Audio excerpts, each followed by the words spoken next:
Malawi. Ndufuna ndipereke ulemu. Kwa muntu amene pa page pano takhala tikumung'amba kwambiri timamuti Dr. Michael Usi. Muntu amene wandisangalatsa kwambiri. I believe kuti Dr. Michael Usi wapanga zinthu zimene anthu andale ambiri akukanika kupanga. I'll tell you why.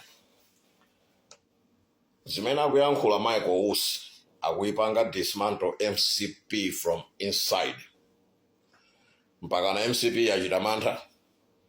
Mwaona Jessica Bwila. Abwera pamene paja kuti kumuopseza iweyo ndiwe ndani iwe. Umaidziwa MCP.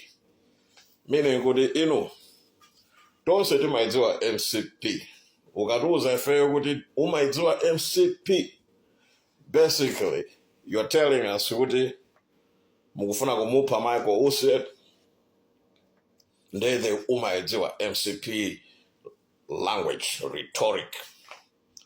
Komano ngati munamupha Chilima muonesese kuti Michael Usi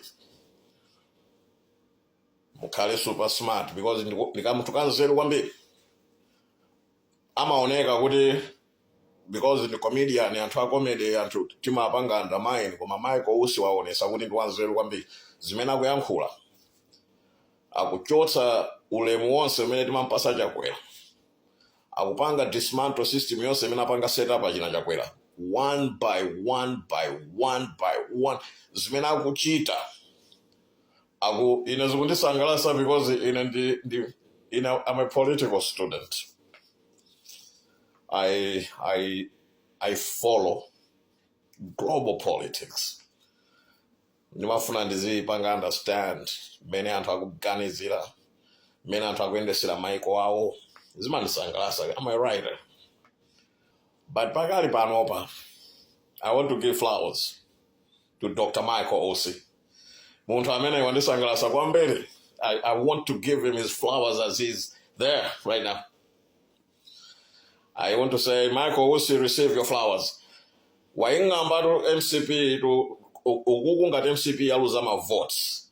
It's because of Dr. Michael Usi.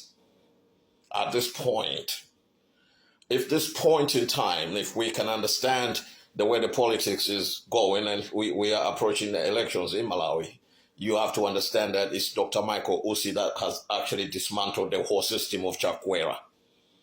That's the truth. Facts. Don't take it away from him. Muntu wanzeru kwambiri, wandisangalatsa kwambiri. Ndepanopa ndimangofuna ndingonena kuti Dr. Michael Usi, receive your flowers, my brother. A luta continua.